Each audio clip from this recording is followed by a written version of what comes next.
Hey guys, welcome back to my channel. ఈరోజు వ్లాగ్లో నేను తిరుపతి తమిళనాడు ట్రిప్ని ఎలా వెళ్ళాలో స్టెప్ బై స్టెప్ చెప్తాను. మా ట్రిప్ ప్లాన్ అయితే నేను చెప్పాలనుకుంటున్నాను.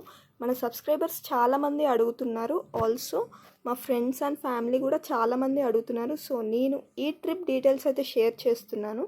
ఫస్ట్ టైం వెళ్ళిన వాళ్ళకి కూడా ఈజీగా ప్లాన్ చేసుకోవచ్చు. Also train, bus, room details అన్నీ డిస్క్రిప్షన్లో మెన్షన్ చేస్తాను, చూసేయండి. So let's begin our Tirupati journey.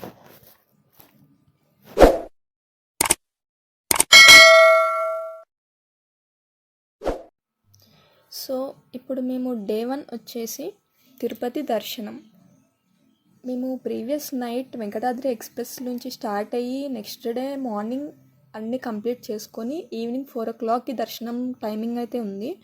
So ఆ టైంకి మేము దర్శనంకి అయితే రీచ్ అయిపోయాం. మాకు దర్శనం అయిపోయే వరకు నైట్ 11 o'clock అయ్యింది. దాని తర్వాత మేము 3 months before Tirupati tickets and rooms కూడా బుక్ చేసుకున్నాం. సో దర్శనం అయిపోయాక రూమ్కి వెళ్ళిపోయాం. And next day morning Tirumala కొండపైన ప్లేసెస్ అన్నీ కవర్ చేసేసాం. తర్వాత డే 3 తిరుపతి కొండ కింద ప్లేసెస్ అన్నీ కవర్ చేసాం. అండ్ ఈవినింగ్ 4 o'clock అరౌండ్ 4 to 5 o'clockకి తిరుపతి బస్ స్టాప్లో శ్రీకాళహస్తి బస్సెస్ చాలా అవైలబుల్ ఉంటాయి. ఆ బస్ ఎక్కి శ్రీకాళహస్తి అయితే విజిట్ చేసాం. తర్వాత డే 4 గోల్డెన్ టెంపుల్కి అయితే రీచ్ అయిపోయాం. ఆల్సో కాణిపాకం కూడా కంప్లీట్ చేసాం. ఫస్ట్ కాణిపాకం వెళ్ళాం, తర్వాత గోల్డెన్ టెంపుల్కి వెళ్ళాం. ఇక్కడ నేను రివర్స్ రాశాను, సో ఇది కరెక్ట్ చేసుకోండి. డే 5 అరుణాచలం. కాణిపాకం నుంచి డైరెక్ట్ అరుణాచలం రీచ్ అయిపోయాం. అరుణాచలంలో నైట్ స్టే చేసి నైట్ అరౌండ్ 2 o'clockకి మేము గిరి ప్రదక్షిణ అయితే స్టార్ట్ చేసాం. 2 o'clock నుంచి 7 o'clock వరకు గిరి ప్రదక్షిణ చేసిన తర్వాత దర్శనం లైన్లోకి అయితే వెళ్ళిపోయాం. దర్శనం వచ్చేసి మాకు ఆల్మోస్ట్ 4 hours పట్టింది. సో అక్కడే మాకు 12 or 1 o'clock వరకు అక్కడే అయిపోయింది ఆఫ్టర్నూన్. అండ్ నెక్స్ట్ ఈవినింగ్ వచ్చేసి మేము చిదంబరం, వైదేశ్వరం, కుంభకోణం ఈ 3 కవర్ చేసాం.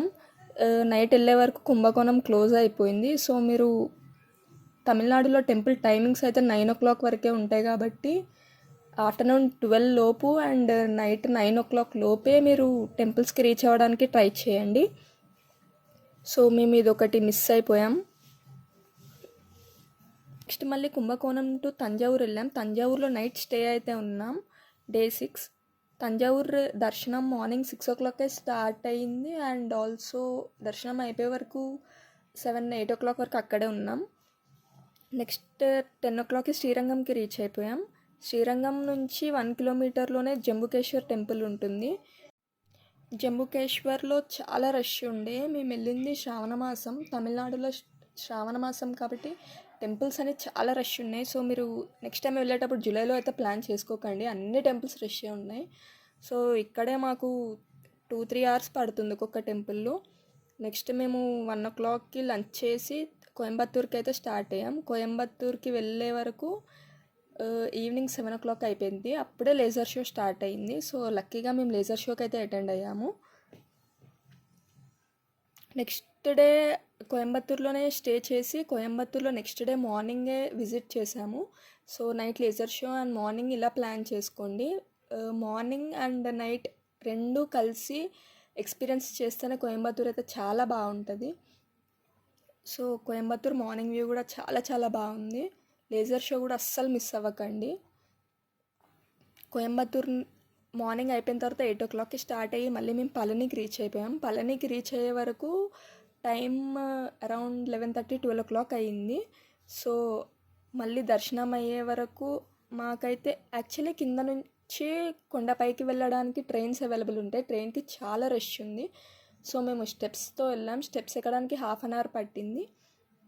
అండ్ దర్శనం ఒక 1 hourలో అయితే అయిపోయింది. తర్వాత అక్కడ నుంచి మదురై వెళ్ళాం. మదురైలో దర్శనం కూడా చాలాసేపు పట్టింది. నైట్ 9 o'clockకి అలా మదురై లైన్లోకి వెళ్ళాం. అది శ్రావణ మాసం కాబట్టి టెంపుల్ లక్కీగా క్లోజ్ అయితే చేయలేదు. నైట్ 12 వరకు దర్శనం కంప్లీట్ చేసుకున్నాం. 12కి మళ్ళీ బస్ ఎక్కి night journey. Next day morning Kanyakumari అయితే రీచ్ అయిపోయాం. కన్యాకుమారి నుంచి తర్వాత తిరుచెందూరు అయితే వెళ్ళాం. తిరుచెందూరులో అభిషేకాలు అవుతున్నాయి. 16 ఇయర్స్కి ఒకసారి అవుతుందంట. అది కూడా చాలా రష్ ఉంది. సో దర్శనంకి ఆల్మోస్ట్ 5 to 7 hours పడుతుంది. మాకైతే ఆల్మోస్ట్ 6 to 7 hours అయితే పట్టింది దర్శనంకి. సో తిరుచెందూరు నుంచి డైరెక్ట్ రామేశ్వరంలో నైట్ స్టే అయితే ఉన్నాం. నెక్స్ట్ డే మార్నింగే స్ఫటికలింగ దర్శనం అండ్ రియల్ దర్శనం 2 చేసుకున్నాం. 2 దర్శనాలకి ఎర్లీ మార్నింగ్ 5 o'clockకి స్ఫటికలింగ దర్శనం ఉంటుంది. 6 తర్వాత నిజర్లింగ దర్శనం ఉంటుంది. సో రెండు లింగాలు దర్శనం చేసుకోండి, 2 లింగాలు ఎక్స్పీరియన్స్ చేయండి. ఆల్సో 22 బావుల స్నానం కూడా చేయండి. ఇవన్నీ ఎక్స్పీరియన్స్ చేయండి. Pamban bridge, Abdul Kalam museum, Dhanushkodi. Afternoon అయితే ధనుష్కోడికి రీచ్ అయిపోయాం. ధనుష్కోడి కూడా చాలా చాలా బాగుంది. అండ్ నెక్స్ట్ అన్ని ప్లేసెస్ కవర్ చేసేసాక ఇంకా లాస్ట్ మిగిలింది మేము తిరుపతిలో ట్రైన్ ఎక్కాలి. సో రామేశ్వరం నుంచి డైరెక్ట్ కంచి వచ్చాం. కంచిలో ఏకాంబరేశ్వర్ టెంపుల్, కంచి కామాక్షి టెంపుల్ ఇవన్నీ దర్శించుకోవచ్చు. కంచి నుంచి తిరుత్తని వెళ్ళాం. తిరుత్తని నుంచి తిరుపతి. మేము రేణిగుంట స్టేషన్లో రీచ్ అయ్యాక అక్కడ నైట్ రిజర్వేషన్ చేయించుకున్నాం. ఏ టైం అవుతుందో రీచ్ అవ్వడానికి తెలియదు కాబట్టి నైట్ ట్రైన్స్ అయితే చేయించుకోవడం బెస్ట్. సో మేము రీచ్ అయ్యే వరకు ఆల్మోస్ట్ 5 o'clock అయింది. మా ట్రైన్ 8 o'clock ఉండే. సో 3 hours టైం ఉంది కాబట్టి రేణిగుంటలో కూడా కొంచెం షాపింగ్ చేసుకొని నైట్ 8 o'clockకి ట్రైన్ అయితే ఎక్కేసాం. ఇక్కడ గ్రీన్ కలర్లో హైలైట్ చేసినవి పంచభూత లింగాలు. సో ఆ ప్లేసెస్కి మీరు వెళ్ళినప్పుడు ఈ లింగాలను అయితే దర్శించుకోండి. సో ఫ్రెండ్స్, ఇది మన Tirupati Tamil Nadu trip full tour plan. ఈ వ్లాగ్లో ట్రావెల్ ప్లాన్ మొత్తం మీకు షేర్ చేశాను. ఎవరైనా ప్లాన్ చేసుకుంటే without Tirupati 5 days to 1 week plan చేసుకోండి. తమిళనాడు మొత్తం తిరగడానికి అయితే 5 days పడుతుంది. అండ్ విత్ తిరుపతి అయితే 9 days ప్లాన్ చేసుకోండి. మేమైతే తిరుపతిలో ప్రైవేట్ వెహికల్ బుక్ చేసుకున్నాం తమిళనాడు మొత్తం తిరగడానికి. ట్రైన్, బస్, రూమ్ అన్ని డీటెయిల్స్ మీకు డిస్క్రిప్షన్లో ప్రొవైడ్ చేస్తాను, చెక్ చేసేయండి. ఈ వీడియో మీకు నచ్చినట్లయితే please like, share and subscribe చేయండి. నెక్స్ట్ వ్లాగ్లో మళ్ళీ కలుద్దాం. Until then bye guys.